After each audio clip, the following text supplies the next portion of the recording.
Hi everyone and welcome. It's Steve Johnson here, Chief Investment Officer at Forager Funds, and this is one of our quarterly webinars. We'll keep these short and sharp, unlike the full year one that we did back in July. A quick fund update, some new stocks, updates on the existing portfolio from Alex Shevelev and Harvey Migotti, who are with us today, and then some time for Q&A at the end. As is always the case, today's presentation is general advice only. We do not take into account your personal circumstances, and you should seek professional advice where necessary. It was a pretty volatile start to the year markets-wise, that's for sure. We had a very good July in terms of small cap performance in particular, but also broader markets, a fairly significant meltdown, particularly in Japan, which Harvey will talk about a little bit later. First couple of weeks of August, and then a full-blown recovery through to September. The returns for both funds for the quarter were very respectable, particularly the Aussie fund, a 6% return for 3 months, 3% for the international fund. You can see the 5-year numbers there, still looking healthy, as we talked about at the end of financial year. And really importantly, that rebuilding process on the Aussie fund side of things has got that since inception number getting back close to the 10% mark, which is the minimum of what I think we should be expecting from this product. So continuation really of last financial year in the first 3 months of this financial year. I talked in my letter about our 15th birthday, which is coming up at the end of October, so just a couple of weeks away. Hard to believe, to be honest with you. It's 15 years ago that I started the business and the Aussie fund kicked off. I was reflecting in that CIO letter about the anniversary, the 10-year anniversary that we have for the fund, and going through some difficult times back then, things that I thought we needed to fix in the business. I really hope that as an investor, you've seen some of the benefits of those changes that we made back then coming through in the portfolio and the returns that we've generated. I think on a couple of fronts, we've done a much better job. The better quality stocks that we have added to the portfolio in particular have made an enormous difference to returns, and that focus on portfolio liquidity has really helped as well. I think the one thing I suggested that we didn't get right over the past 5 years was the risk management piece through 2022. And this slide that you can see on the screen is something we've been putting up pretty regularly lately, but an insight into further changes that we've made there in terms of mitigating the impact of future market downturns on both portfolios. We don't want to diminish things. They are concentrated portfolios focused on the smaller end of the market. You should expect volatility in returns, but we want to position ourselves to better take advantage of the next market downturn when it comes along. And this bottom bar on this slide being a really important one. We're going to talk about a few stocks as we go through today's presentation, but really giving us a diverse range of required returns depending on the individual stock risk that we're taking on in a particular situation. So being able to buy the likes of Tesco in the international fund, even a ResMed over the past 12 months in our Australian fund when that stock sold off heavily around this time last year, demanding lower returns to buy those better quality businesses, giving us an opportunity to add them to the portfolio. Whereas if we're going to go down the illiquidity end of the spectrum, we're going to take on risk. We're going to invest in younger businesses that haven't been around for that long. We're demanding returns, and I mean returns if we own this business forever, of 20% plus. And it's a good mix in both portfolios of different types of businesses across that spectrum. We had a couple of stocks in the Aussie fund go into the ASX 300 during this month or so, at the end of the September quarter. We've been doing a much better job of capturing the upside in those stocks. They're not the first two Aussie companies that we have owned that have gone into the ASX 300. You can see on this chart here, we own Jumbo Interactive. We made good money out of that stock. We sold it when it had doubled, and it went on to go up about 8-fold to today's price relative to where it was when we first bought it. It's now in the ASX 300 as well, but we had sold it a long time before it went into that index. Dicker Data, another example of a stock that we bought very cheaply. The business performed well.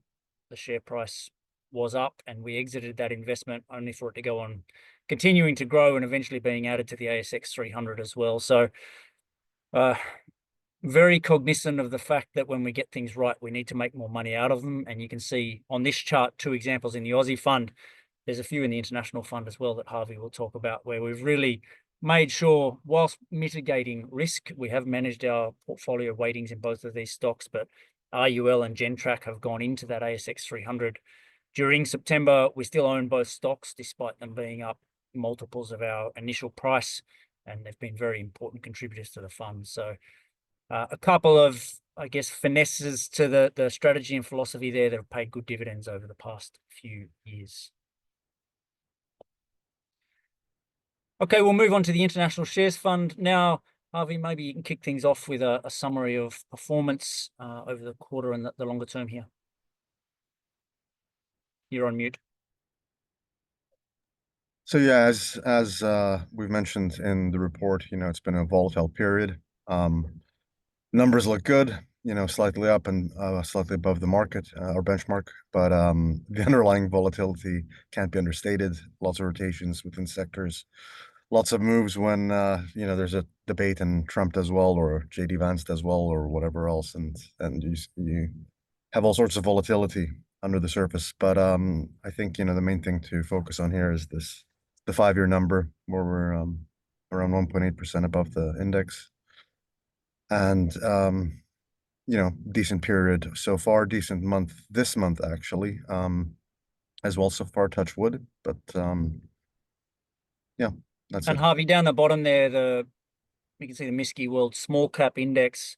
It's been a much better 3-month period for that index relative to large caps. Do you think that's a sign of the smaller part of the market starting to work? It's been, again, choppy. July was very, very good. Yeah, it was almost all in July, wasn't it? Bit of a rotation there. Uh, it's hard to say when this corrects. You have we usually put that discount chart up. It is in our report. I don't remember if we have it in a slide deck here, but at some point it will correct, and that can mean either the large caps have to go down a lot or the small caps have to re-rate a lot or something in between, which is probably the most likely scenario. We have some catalysts on the horizon that, could be triggers here. Rate cuts are starting. That's usually a pretty good catalyst for some of these smaller names to start working. You also have the U.S. election. That is an overhang at the end of the day for people, and there's money on the sidelines. No matter who wins, it then gets put to use. So could happen sooner rather than later, but we're not trying to predict the future here. We're just trying to position our portfolio, buy some good stocks, and if it does happen at some point, we should outperform even more than we have over the past year, let's say. Yeah, and you can see in our returns, there've been plenty of smaller companies doing well. You talked about a few of these quality compounders, a favorite little bucket of yours, particularly in the US, that have been doing well, and hasn't really been any different in this September quarter. Yeah, no, that's correct. They're doing what they're designed to do: grind higher, compound. Most of these are relatively resilient businesses that we bought during market sell-offs or signs of turmoil or people just running away from anything housing related. In the case of installed building products, IBP and FBIN, and it's nice to see them finally getting kind of the love that they should have gotten all along, and doing some nice returns here. But we still own all of them. We have taken some profits in certain cases, but they continue to be decent chunks of our portfolio and exposure, and we're always going to have that quality compounder basket in some shape or form. Obviously, the quality factor has done really well over the past few years. You can see that in the returns of other funds that solely focus on quality. Our goal is to kind of find names that have sold off for silly reasons, or people don't quite yet understand that they are quality compounders, and they're moving into that bucket from being seen as value stocks or just flying under the radar. And MTU Aero, I think it would have been this time last year we wrote that idea up. It was going through some short-term issues and the share price was down. It's been a remarkable change in sentiment in a fairly short period of time, really, there. Yeah, no, it's been a good one. I've known this business for a good 15 years. It's a really high quality industry, aerospace aftermarket. Um, it's one of the best industries in the world, in my opinion, and we got this opportunity to buy it after it collapsed on the back of, these issues, that one of their partners, actually, risk and revenue sharing partners, had developed, and it just collapsed way more than even the fines or the cash outflow they were going to see. So we bought that. It's been great. They had an earnings upgrade earlier this year, and then actually overnight they just had another one. So stock was up 5% in a tough tape yesterday. So that's performing extremely well. Still remains a decent sized position for us, and just a great One name. of one of last year's All over great time. performers that's just continued to go up this quarter, but not such a large weighting today. Zeta Global has been an extraordinary run. Yeah, no, we've been selling down a bit over the past few weeks or past month. I mean, we've spoken about this so many times. I think I've had this slide up in four different presentations over the past few years. And it's funny, you buy something like this, they continue to grow earnings and top line at 20%, 25%. Market just ignores it, and ignored it for 2 years while they upgraded earnings every single time since they IPO'd. And lo and behold, they did it again earlier this year. The market starts to wake up, and all of a sudden it's done a 4x, you know, in the span of 9 months, which is, we're happy to see that. We hold on um, for a decent period of time, collecting those returns, and we still own some, but at a much lower weighting than we used to in the past. Yeah. I think it's a great example of, you can really find some high quality businesses out there trading at silly valuations, and you think you're crazy because the market just doesn't seem to be doing anything, and they're derating as they upgrade earnings, and the stock price goes nowhere, and you finally get rewarded. So that's nice to see.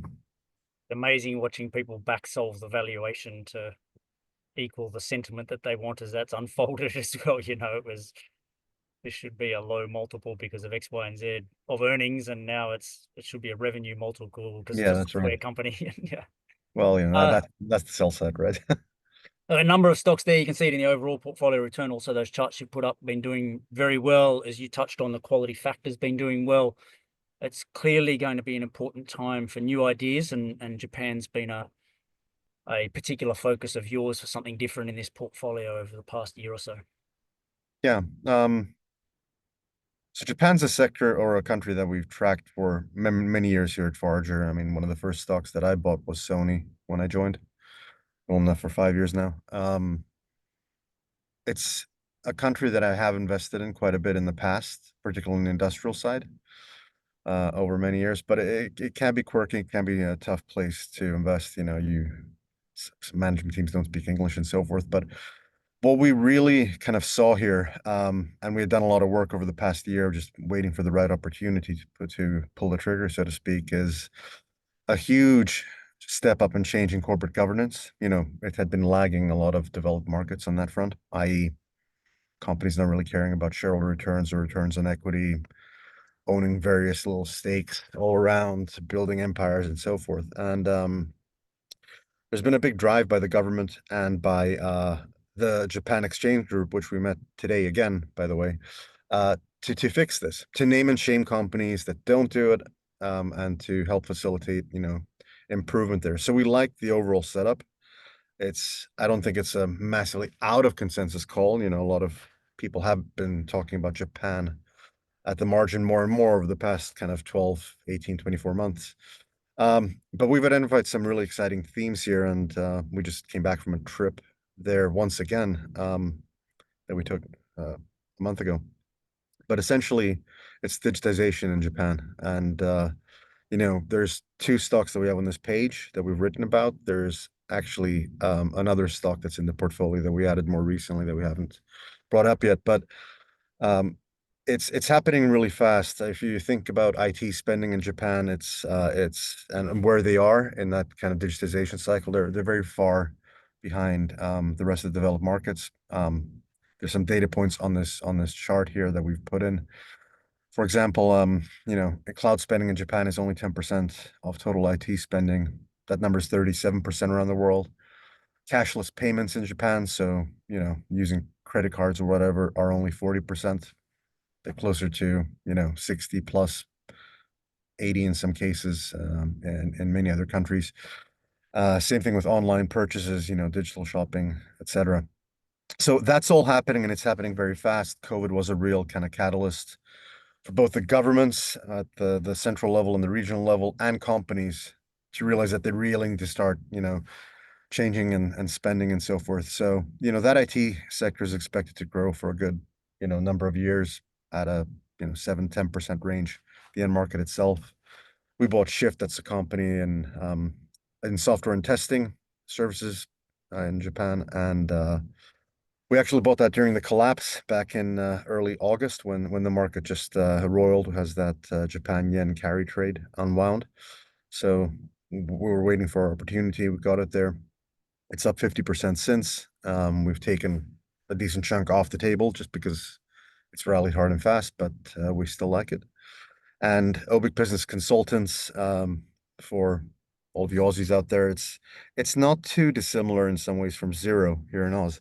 So it's a leading player in enterprise software and cloud, focusing on accounting and payroll and so forth. So we mentioned that cloud spending in Japan is still very low. That is going to catch up. It is catching up rapidly. Government digitization initiatives are a massive tailwind. So the government came in and said, you know what, no more paper receipts. Everything has to go digital.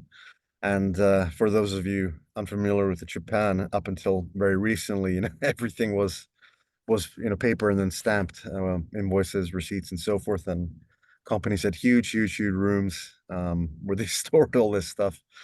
For a company that's super advanced in so many ways with the bullet trains and robotics and everything else, it's funny how it's so backwards in some things like this and just kind of stuck in the old way of doing things.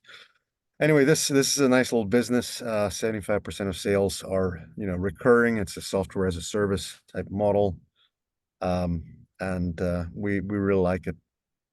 Yeah, I So think a really good combination too there, Harvey, of the theme and the companies that you liked and you've done the work on, and then waiting for the market to give us the opportunities to grab them at yeah, very yeah. interesting and attractive prices. So it's been early days, Early days, very but early fingers days, but a good crossed. start. Yeah. Alex, we'll come across to you on the Aussie fund side of things. Saw earlier it's been a good start to the financial year so far. Maybe first up a few comments about performance from your front. Sure. So we had a good year in absolute terms, nearly 20% there, trailing a little bit behind the larger cap oriented All Ords index and slightly ahead of that smaller cap index. You can really see the 3-year small cap underperformance in this as well. We're more or less in line with that smaller cap index, but the All Ords has delivered 8% a year there. We'll get on to maybe a bit later on some of the reasons why we think that may revert in future. And since inception, still solidly above the All Ords and substantially more than that above the Small Ords as well. Touched on these two stocks earlier, but a couple of portfolio entrants into the ASX 300. It's not in and of itself any change to the valuation. It is a reflection, however, of two investments that have done very well for us. That's right. It's good to see. I mean, these sort of recapping two of our more successful investments over the last little while. Gentrac's a software provider for utilities and airports, and we were having a look at this business when it had multiple earnings downgrades. No one really wanted to have anything to do with it. It was small and it was illiquid, and it was really in the too hard basket for most investors.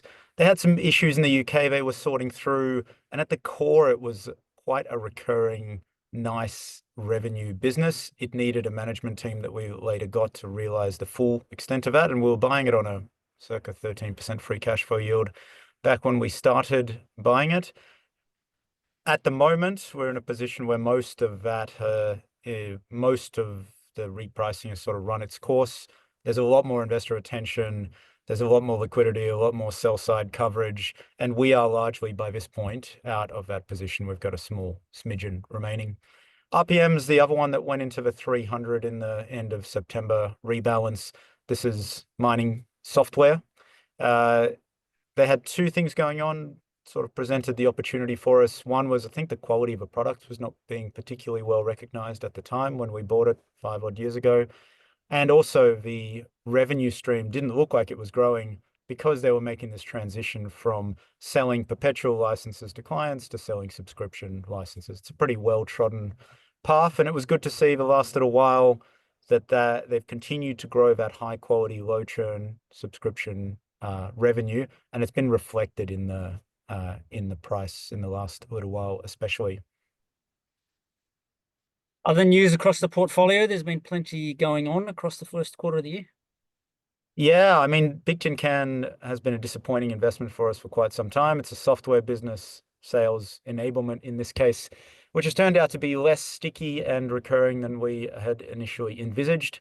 They've got a 20-cent bid on the table from a private equity business. This private equity firm being hanging Maybe a around. 13-cent share price before this came along, somewhere around there. Yeah, A 90-cent share price a year ago, to be clear, and a 13-cent share price a month ago. And a capital raise at 10 cents in the middle there as well. So this is on the table now. It's a little bit more, it's a little bit firmer than it had historically been. And there's a second proposal from a SPAC to bring Big Tin Can to the US that we feel is much less preferable to a cash bid here.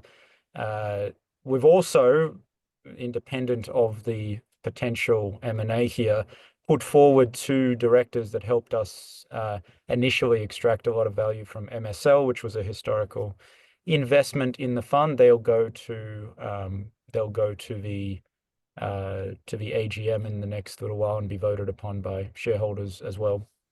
Yeah, we'll let everyone know when that notice of AGM comes out, because we wouldn't mind a bit of publicity around our candidates there and letting other shareholders in the company know what's going on. Mining services, you already touched on IPM Global, but mining services may be surprisingly good after 10 years in the wilderness for this sector. There's been some good share price appreciation here. Yeah, that's right. And both McMahon and Parenti both have been in the portfolio for quite some time. They've both turned their minds to generating free cash, and it really is a business that once you start to temper capital CapEx expectations and CapEx spend, you really can pump out a lot of free cash, especially given the valuations involved here. I mean, Parenti, for example, if you include the free cash they're expecting to generate this year, would have generated over a third of its market cap in free cash flow in just 2 years. And they're also moving to less capital intensive ways of generating that free cash flow. So McMahon's bought Decmill, historically a troubled business, but they believe they're in good shape to turn it around and make that an additive and asset light way of generating free cash. Maybe really quickly, Tyro, big news on the front page of all the papers yesterday. We own this stock. It's front and center of a storm here about how people pay for their credit card transactions. The result was actually quite good. I think the result more broadly was sensible in that the healthcare vertical were quite dominant. That continued to grow. The discretionary was a little bit weaker. There was a management team that was pushing through cost cuts. They generated significantly more free cash flow than they had the year before. They provided us some good trade-offs in future years between growth and margin free cash flow generation. So that was all good. And then yesterday we had some news around the debit card surcharging and how RBA had been taking a look at it, and the government, wanting to get ahead of that, has proposed a potential date for when those debit card surcharges would be off limits for businesses. Now, Tyro is a much broader payments terminal business than just that.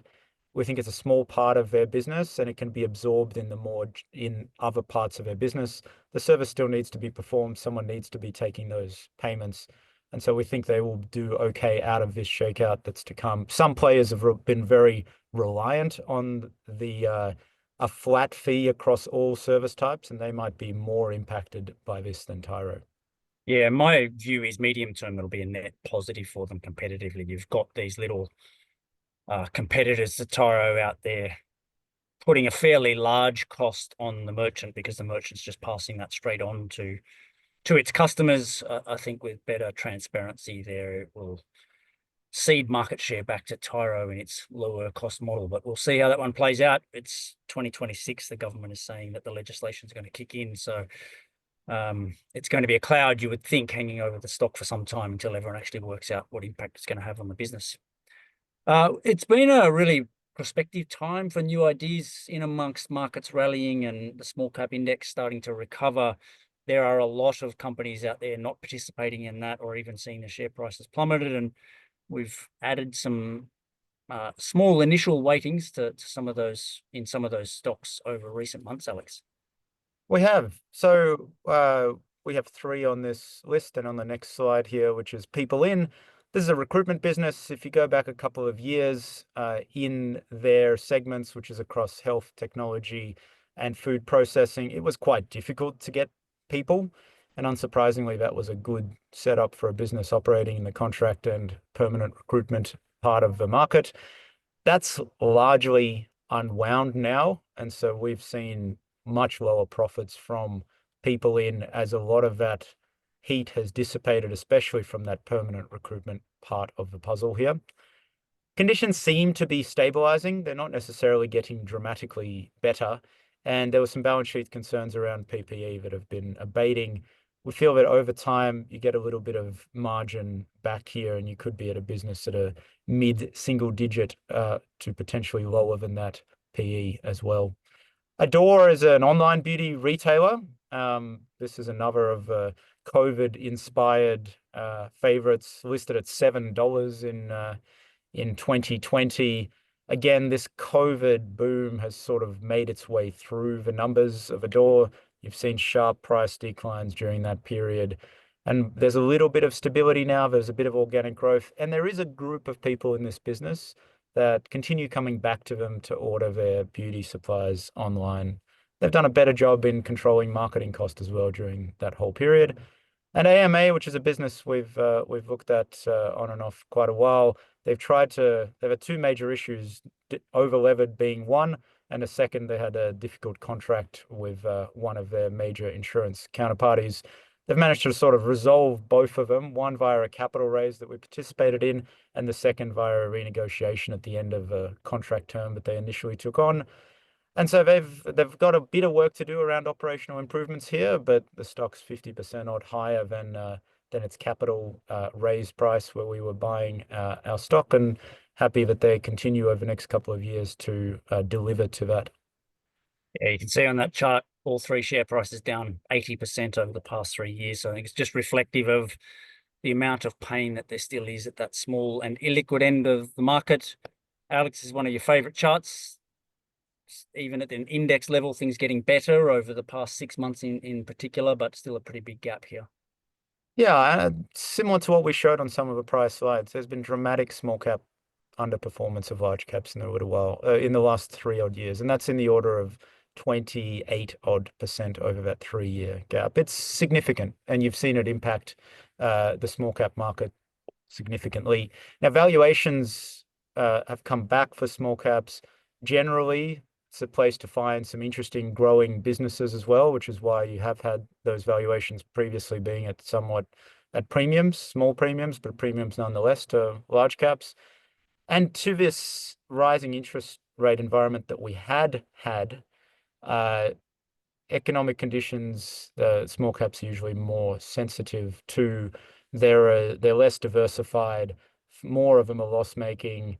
And when we see what's happening now, which is we're shifting across to, we got our first interest rate cut in the US the end of last month, there's an environment there for small caps to outperform. Now, historically, over the last 30 years, the first rate cut in the US has been followed by small cap outperformance in the Australian market of 8 odd%, and in other markets in the US and more broadly globally of closer to 6. Now, across both portfolios, our on the Australian side, for example, sub $1 billion market cap is 80% of our current investments, and quite a significant skew to small caps on the international fund as well. So we'd benefit from any of that that we would hopefully see over the next 12, 24 months.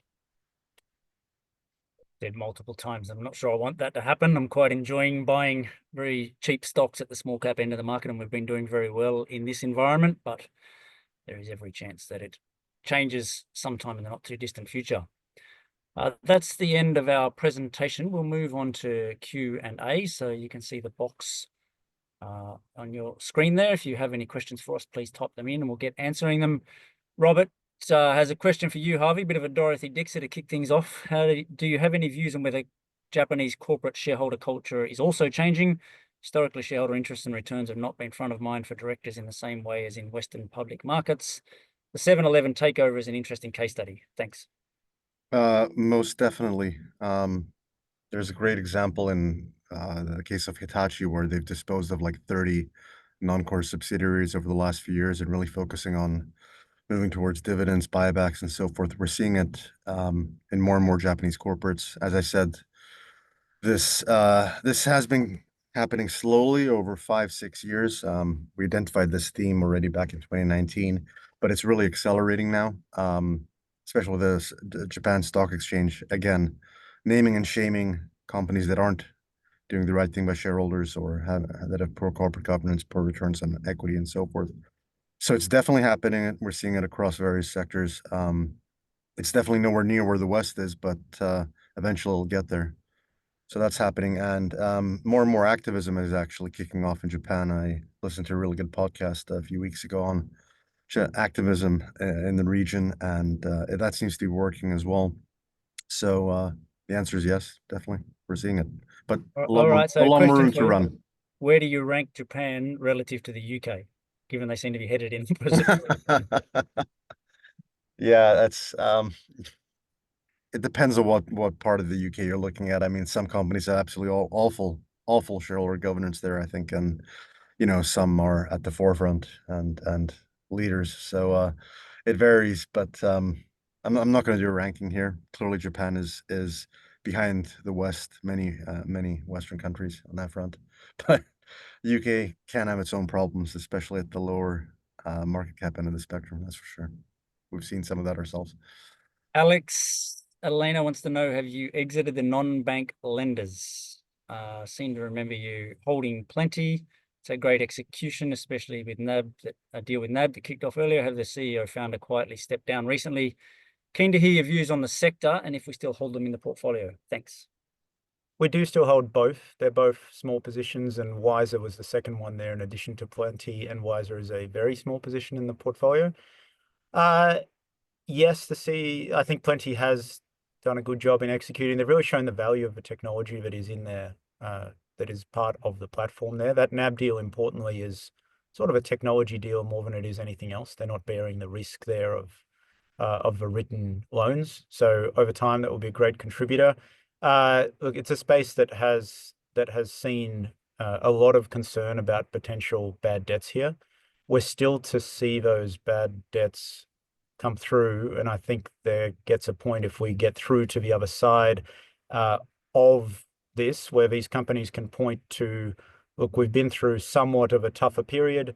Our generally bank quality credit has gone through this period in sensible shape, and we've come out of it. And I think if that is the case, they can start to be repriced in a very different way, the equity of these businesses. So we're still sort of waiting on the experience there and showing that they can weather these conditions. At the moment, though, it's both small positions. Yeah, we have a lot more, to be clear, in Plenty than we do in Wiser, though, which is the other investment, which is a very, very small weighting. And I'd say that's reflective of where those two businesses are at on that path and their resilience to manage through what's still potentially going to be a difficult environment. So Plenty much more important to the portfolio from here. Another good question on Japan, Harvey. Is there a limit on portfolio exposure that you would have invested in that part of the world? Absolutely. I think the important part to note is we're being careful here. We did a lot of the work over the past year plus. It's not something we just kind of found a month ago and then boom, we took all these exposures on. A few things to note. Our overall Japan exposure is roughly similar to what it is in our benchmark, which is kind of just over 6% or so. And no position is over 3%. In fact, two of the positions are around 2% weighting, and one is just under 3%. And we do intend to keep it that way. We do want to be cautious. You know, these aren't bellwether or large caps in the US. And it is a different country. It still has corporate governance issues. We've picked stocks specifically that we think have a pretty good governance. And we're trying to avoid those pitfalls. We're not trying to do any activism and so forth, but we are trying to be very, very careful in terms of how far we step in, overall exposures, and individual position sizes as well, diversifying across that. Yeah, I'd say from my perspective, max 10 is probably where we sit at the moment. And maybe in 10 years' time, we're feeling very comfortable about where the governance has gone to, that 10 could go up easily. But at the moment, that's sort of where we are. We're not there yet in terms of. Oh no, we're quite below 10 at the moment. But that would be the maximum I think Yeah. people should expect in terms Yeah. of a risk limit. Simon says PBH, which is PointsBet, seems to have done well for Forager. Are you expecting better things to come? That's been a very good little special situation for us in the portfolio. We've had a lot of capital returns there and some nice share price appreciation as well. The business is going very well, and it's in a nice space, I think, to either be bought or be doing some buying. There's further consolidation to happen in that area. It's another sector where we need to be careful. The regulatory hits, in my opinion, are going to keep coming, whether it's advertising bans or more taxes. So the weighting is very sensibly low in the portfolio there, and we'll keep it that way. But yeah, it's been a good performer, and we do still own it. Alex, Chev, any updates on Experience Code? Does the fund still hold it? We do still hold it. Yes. So Experience Co, the result we got was I guess okay is probably a way to put it. We're still waiting for the operating leverage to come through in some of those in some of their segments. Their Australian skydiving operations lagging somewhat, which has been a little bit disappointing. We really need to see that operating leverage over the next couple of years kick up. And they have had an ongoing review of the business, effectively having put it up for sale since April. So we, I think, as everyone else in that business, are awaiting what that review throws out. No news is bad news is probably a pretty safe assumption, I would say, on that front, but we will see. A couple of quick last questions. Andrew, your question on Tyro, the answer is yes. Maybe we'll leave that Premium. There's a question here about Premium, but I think we will leave that. Harvey, maybe you can finish things off. Doesn't a US rate cut mean a weaker economy that we should be worrying about there? That's the big question, isn't it? Soft landing, hard landing, etc. Rate cuts happen for two reasons, right? One is the economy is totally collapsed and you're stimulating. The other is inflation's more under control, and then you're cutting to more normalized rates. At the moment, it's the latter case. You know, GDP growth for Q3 is looking like 3% in the US, which is phenomenal still. There's no doubt that consumers are suffering. We've seen that across various consumer stocks. We've seen, you know, the sentiment indicators, they've been crap. And we've also seen that in housing transactions and so forth. So there's no doubt that parts of the economy are struggling, but the industrial economy and large chunks of it are still doing very well. 3% GDP growth is a perfectly nice, fine number.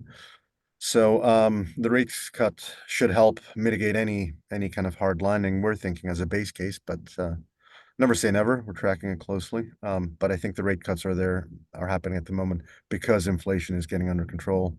CPI is slowing. The CPI increase year on year is slowing and so forth. So those are welcome. And actually, in environments where, you know, you still have good unemployment figures, semi-decent wage growth, and strong GDP, rate cuts actually mean very positive things for the market, you know.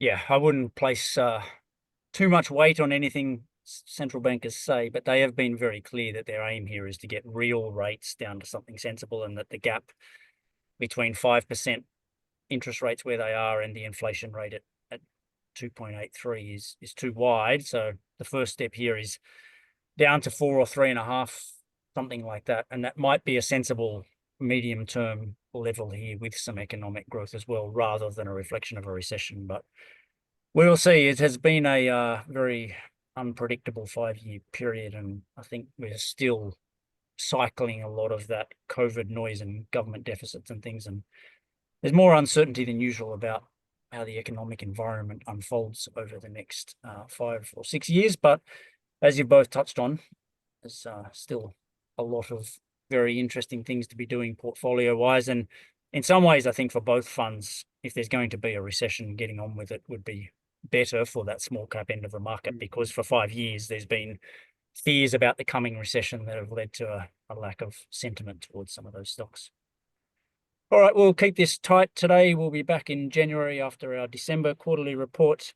Podcast for the quarter's up as well if you want to have a listen to that, and our quarterly report is out in your email and on the website.